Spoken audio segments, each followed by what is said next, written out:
Dear Mrs. Ruby, how are you? It is with our much gratitude that we are writing you for... I have nothing. Do you remember writing letters? And you say, dear whoever? Yes. I don't think that's how I've ever written an email. But a letter, that's how I've written it. Well, dear so-and-so. If you wrote professional emails, that is actually how you would... People write that still? I guess I get no professional emails whatsoever. Or maybe they write to whom it may concern. I don't know. Yeah, that sounds like a different kind of sincerely yours. But I don't ever get an email that says dear, except one person gives me an email that says, Dear John. I'm like, hey, I'm Dear John. Remember mail, remember letters. I don't do the letter thing anymore. When's the last time you mailed something? You mail things. I pay bills. Yeah, you pay. Oh, I pay bills. And we do have actually a couple bills that have to be paid by check. Oh, by today? I have one to put in the mail. You have one to put in the mail. All so right. Ready to go. Well, good morning, everybody. It's like creeping into the afternoon. Sometimes days, literally, I feel like sometimes we're in a time warp at the Ruby residence. Yeah. And you even said that this morning. Before we go into the Ruby time warp, I would like to, and I forget what happened, but 2 hours passed. Do you want to set a time to start our video? Oh, yeah. And you were like, nah, let's do this first. And we did our time of connection, and it took a long time. It took a long time. We had a lot to talk about. I don't feel like talked about anything, really. I think you did all the talking. I had a lot of talking and to do. I was like... And you did a lot of listening. Listening is work, just like waiting. Waiting... People don't think waiting's work, but waiting is work. It's true. Just like listening. So I feel like I worked as hard as you did. So no, it's a beautiful thing to be able to connect, right? That's what we were designed to do, is connect to each other in a healthy way. So we like to connect. And it's 11 o'clock. So good morning, everybody. It's still the morning. Thank you for giving me your morning. I know that you have work to do. And I will leave you alone. I know. There is work to be done. As soon but as this is done. The work is to connect to God so that we can connect to others in healthy ways. So there. All right. We are at May the 20th. May is getting on its way. Wow. Fishing season is coming up. Are you super excited? Oh, so excited. Yeah, May 2 for a weekend. We got to go fishing. And then we got bass season. May 15th, I think it starts. So we got all of that fun stuff. Are you ready? It's your parents' anniversary tomorrow. Do you know how many years they've been married? 3,482. 59 years. 59 years. 59 years. Can I say something? Maybe off camera? Quietly. No. What? Okay. I remember when my parents were celebrating their 45th. I know. And they didn't think that they would hit 50. They were like, we're probably not going to hit 50, so we're going to party hard on the 45th. And we did a big dinner at Wakefield and a big... I probably shouldn't have said that. And now they're hitting 60. Next year. So maybe we should do a big 59th. That's older than I've been alive. We should do a 59th because... No, we should... It's funny though, our perception. We should do something for them tomorrow. For the 60 for tomorrow? Yeah. What would we do? It's their anniversary tomorrow. Should we just bring a whole bunch of people? No, I think we should bring them dinner. We don't even know people anymore. I think we should bring them dinner. She probably has it all planned already for tomorrow. I was thinking we could bring them that seafood platter. I don't know if they would have the same joy for that. I think Thai food they like. Or what if we brought them? There's a. Do you think my mom watches lobsters? This every day? No. I don't think she does. We could bring them stuffed lobsters. No, I don't. Why? It's stuffed lobsters for two. It's ready to go. I just don't think my dad would be like, "Oh, yes, this is full celebration." Yes, I think he would. I don't think so. I think you're wrong. Does he need a steak with a stuffed lobster? Do you even know my parents? A burnt steak, yes. No, they were pretty excited when we said that we did lobsters. They were pretty excited. This sounds like there's some more outside planning. And so in the meantime, let's get on with our morning devotion, our morning meditation. Is it important to celebrate others? I believe so. How do you celebrate others? Do you give them I have a friend that gives cards, a couple friends. I have 2 friends that are women that give presents. Yeah. And I think those are like usually handmade or some sort of Do you think that they do that because they know how much you love presents? I think they do that because that's what they do to other people too. And you're just joyously a recipient. I'm not like that special for that to happen. I don't know. All right. We are going to meditate and continue our day with One Day at a Time. This is titled One Day at a Time, and it's your turn to read. It's the 20th. I was wondering if you'd realize. Why do I, above all, take it one day at a time?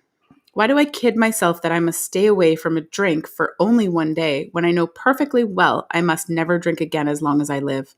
I am not kidding myself because one day at a time is probably the only way I can reach the long-range objective of staying sober. If I determine that I shall never drink again as long as I live, I set myself up. How can I be sure I won't drink when I have no idea what the future may hold?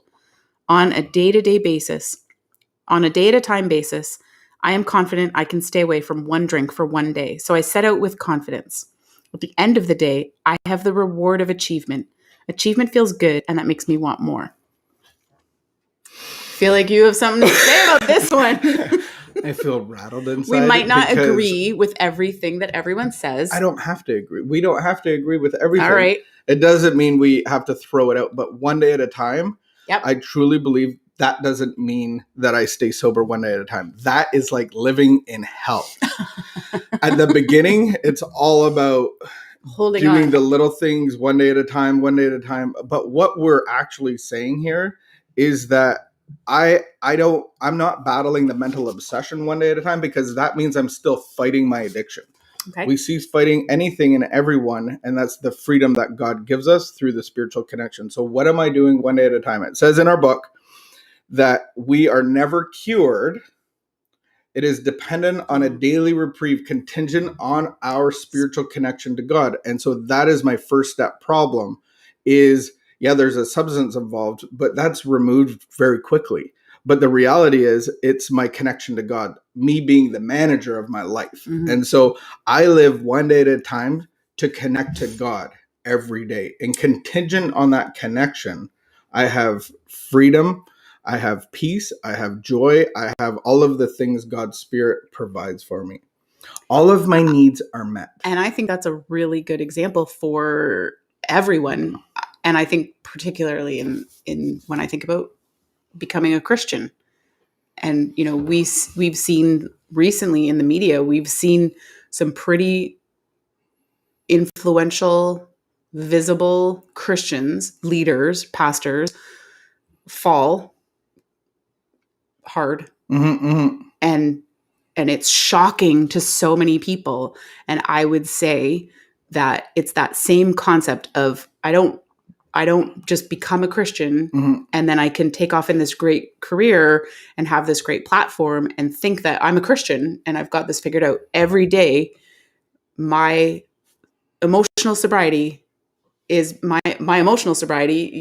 is dependent on a connection to God. And mm-hmm, every day, mm-hmm. my faith walk is dependent on a connection mm-hmm, with God. Mm-hmm. And so if I profess to be something, if I profess to be a Christian, and then I start acting in these different ways, or maybe I continue acting in ways that like I never actually managed to give up, but now I just start hiding them because I know that it's not okay mm-hmm, mm-hmm. to be a Christian. Or maybe I think like this behavior is not acceptable to the people at church, so I just won't let them know that I do this. That I can't live that way. I can't live that way. I will fall flat on my face because eventually it'll come out. And so for me, every single day, I have to get close to God. Every single day, I got to know, God, am I in your will? Like, it's your will, not mine. I know that, like, we're in years of recovery, and still, if we miss a day or two, we're dishonest with each other a little bit. We're dishonest with ourselves. We don't do this. We leave the leg workout out. And it's like, I'm like, my daily reprieve of self is contingent on my connection with God daily. And it does sound arduous at the beginning. And I remember my nose is so itchy and I'm trying so hard not to scratch it because I'm on camera, but my allergies are so bad. I know at the beginning, it was actually like harder for you to like be sober. But then there was like a point where the obsession to drink was lifted. Mm-hmm, mm-hmm. And that obsession to drink wasn't your problem anymore. Like it wasn't like the big focus of every day. You didn't wake up thinking, how am I going to not drink today? Mm-hmm, mm-hmm. And you didn't wake up thinking like, well, if something hard happens, like I'm going to have to really hold on tight to not go to the mm-hmm, bottle. Mm-hmm, mm-hmm. It's okay. Something hard happened. And how am I going to mm-hmm. deal with this? Like I got to turn and go to God. You had to develop new ways, new patterns of behavior. So I would close with, we do not stay sober one day at a time. We stay close to God one day at a time. And he delivers us and reprieves us from all of our problems. And I would say that it is contingent on me staying close to God. And the result of that is I help other people. I become salt and light to the world around me. So many people try to do the doing without the being connected to God. The only reason I'm doing these things is God actually, through the connection, those are the things I want to do. Through his power, through his connection, through his spirit of love. And so I just want to leave you with that. Maybe that's something new that you've heard, or maybe it's a challenge to really understand that what am I actually living one day at a time. And I feel that that's hopeful in recovery too, right?